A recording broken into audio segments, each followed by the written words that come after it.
Salut petit mec. Tu vois ça? C'est ta tête.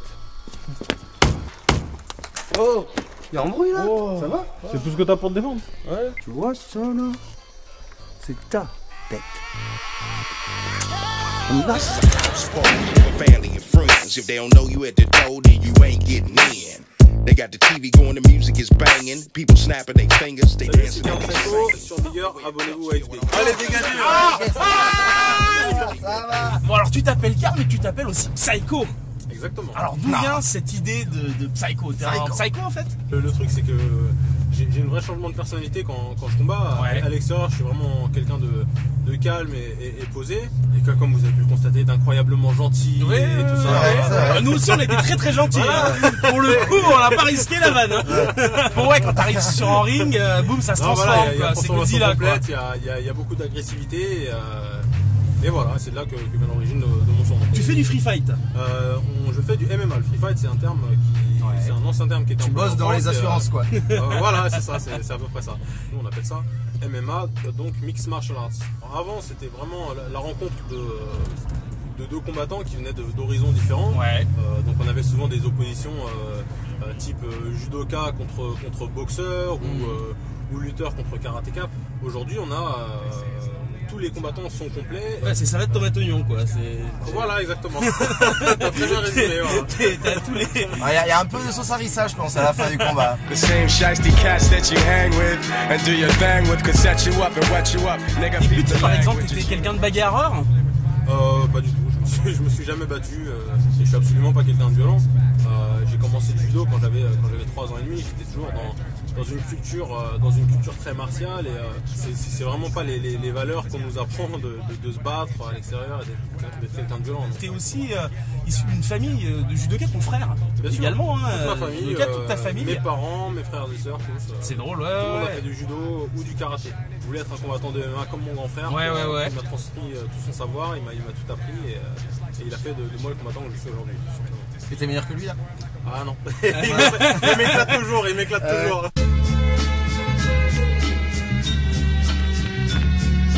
J'ai commencé à faire certains combats et ça s'est bien passé. Et à ce moment-là, je me suis dit, voilà, maintenant c'est vraiment ce que je veux faire. Et c'est aussi pour ça que j'ai quitté mon travail l'année dernière, parce que je suis arrivé à un stade dans ma carrière où je pouvais en vivre. Tu faisais quoi comme boulot? J'étais flic, j'étais à la BAC. Ça aide sur des interventions de maîtriser, surtout les techniques de sol, etc. Parce que bon, tu t'amuses pas à éclater des mecs dans la rue, tu essaies à tout prix d'éviter d'avoir à user de la force. Ouais, voilà, j'essaie de tout régler par le dialogue, mais bon, des fois ça marche pas toujours. Ouais. Ça m'est déjà arrivé des trucs un peu rigolos, comme une fois où je courais après un mec et quand il a vu que c'était moi qui lui courais après, il a dit oh psycho, je m'arrête parce que j'ai pas envie de jouer avec toi, donc je m'arrête. Ah, t'avais reconnu? Bon. Oui, bien sûr.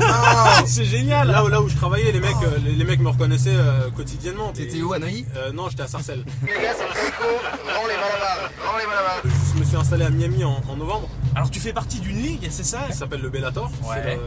C'est la deuxième organisation mondiale, juste derrière la plus célèbre qui s'appelle l'UFC. Et donc j'ai signé avec eux il y a maintenant presque 2 ans. On t'appelle aussi Monsieur 30 secondes. C'est pas que tu es éjaculateur précoce, hein? Oh là là, tu vas Ah, me faire c'est des... pas Oulala. ça, oui, 30 secondes, douche comprise. Tout va bien. oui, toi, très bien. On va en discuter après si ça te dérange pas, d'accord? Non, oui, ça va.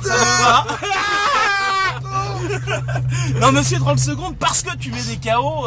J'ai gagné un certain nombre de combats dans une période à peu près de 30 secondes. Voilà. Donc c'était pas que par KO, c'était d'ailleurs plus par soumission. Donc, Soumission, c'est ça tape 3 fois par terre. Voilà, exactement. Et le mec, exactement. Donc c'est tout ce qui est technique de clé de bras, étranglement, toutes les clés articulaires, etc.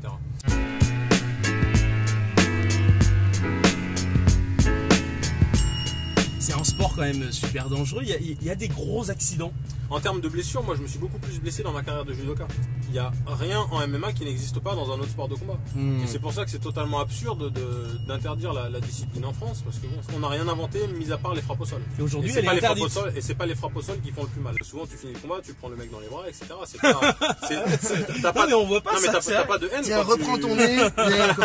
Non mais t'as pas de haine, c'est un sport. Non mais c'est pour ça qu'il faut comprendre que c'est un sport. Et c'est pas un combat de rue. Tu combats contre un mec qui est là pour combattre aussi. Il y a rien de personnel. Ça c'est au judo. Non, ça c'est à mon dernier combat. Ouais, alors ton dernier combat justement. Alors mon dernier combat. Parlons des choses qui fâchent. Ouais, Aïe, aïe, aïe. c'était. Je n'écoute plus. C'est sanglant. On Hein. peut terminer l'interview. Attends, bouge Ouais, pas. c'était- Hein. Voilà, je vous laisse tranquillou. Voilà, ciao, merci. Allez, à bientôt Martin. Le dernier combat, bah, ça s'est pas exactement passé comme je l'avais prévu. Ouais. C'était un combat qui était prévu sur 5 rounds et le médecin a arrêté le combat à la fin du 3e round parce que j'avais l'œil gauche complètement fermé et la tête plutôt abîmée. T'as eu combien de points de suture en J'ai tout eu 37 points de suture. 37 points de Ouais. suture.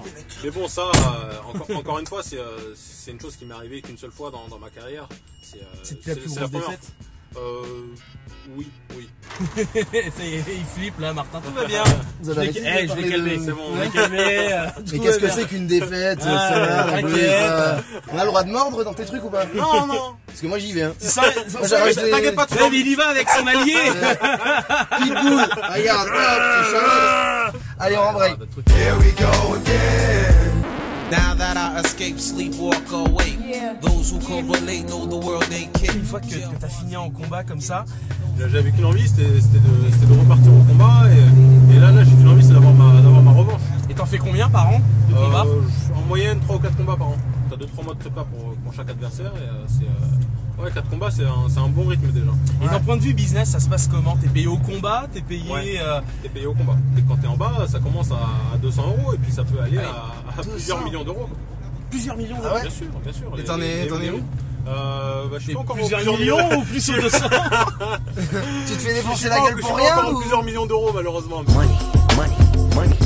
vivre sur ces primes de combat quoi. Bah ouais, c'est ça, Il c'est faut ça. faire souvent, il faut faire venir des mecs que tu dois des fois payer pour te servir de sparring partner, etc. Pour la plupart des mecs, c'est des mecs qui sont aussi en préparation de combat et qui sont protégés comme ça. Et puis on n'y va pas comme des barbares non plus. Tu peux pas t'entraîner contre le cum dans 3 mois contre qui tu vas te battre. Non, ça. non, je te parle. Non mais ça y est, mais faites-moi passer pour un débile mental aussi. C'est ce qu'on essaie de faire. Je vais te défoncer Karl. Et juste Ouais, avant mais de... vas-y, tu peux arrêter la voiture tout de suite si tu veux. Non, Allez, il va te faire couler dans la selle. on va rouler un peu. Ouais, bah, Je écoute. me demandais si t'accepterais d'être éventuellement mon partenaire. Tiens, dans ta gueule. Ouais, why not? Mais lui, Voilà, lui bon, tu on le peut faire tapes, boum, il revient. Tu sais, c'est comme les... C'est parce que je suis gros que tu dis ça? Non, pas du tout. con, Mais ouais. pas du tout. Tu parles d'entraînement, par exemple, Mike Tyson mettait du rap US à fond et surchauffait sa salle d'entraînement pour avoir une sorte d'énergie. Toi, t'as des petits trucs comme ça l'entraînement ou pas? Ouais, moi j'écoute Lara Fabian à fond. Ouais, ça te donne la haine en même temps. Alors, Si vous aussi, comme Saïko, vous écoutez Lara Fabian pour vous donner la pêche, commentez, n'hésitez pas. Hein. Juste avant le combat, comment ça se passe? Raconte-nous un peu. T'as les chocottes? Non, j'ai pas peur. Non, j'ai pas peur. Aujourd'hui, je commence à être un combattant expérimenté. J'ai 23 combats pro. C'est quelque chose que je suis vraiment habitué à rencontrer et à gérer. et vous faites des entrées un peu folkloriques Un peu avec comme au du catch. son et tout, un peu comme dans Rocky. Oui, alors quoi. il y a de la musique. Tu mets quoi toi? Toujours Lara? Ouais, voilà, toujours Lara Fabian, il je doit se t'aime. chier. Ça passe super bien.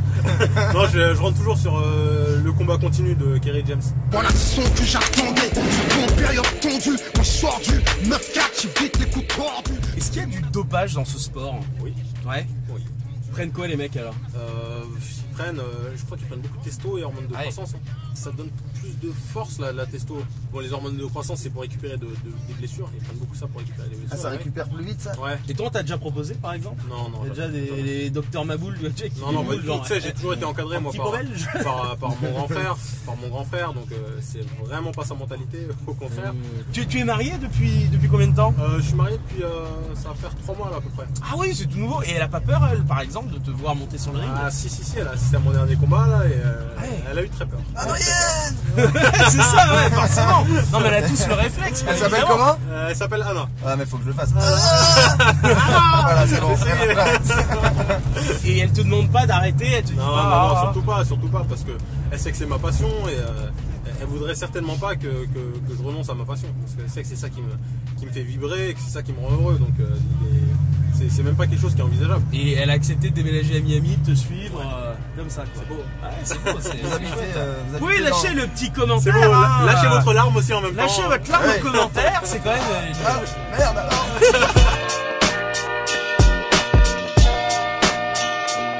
Quand t'étais petit, t'avais des films occultes. J'adorais Kickboxer, Ouais. Bloodsport et La Fureur du Dragon. Ça, c'était vraiment les 3 films.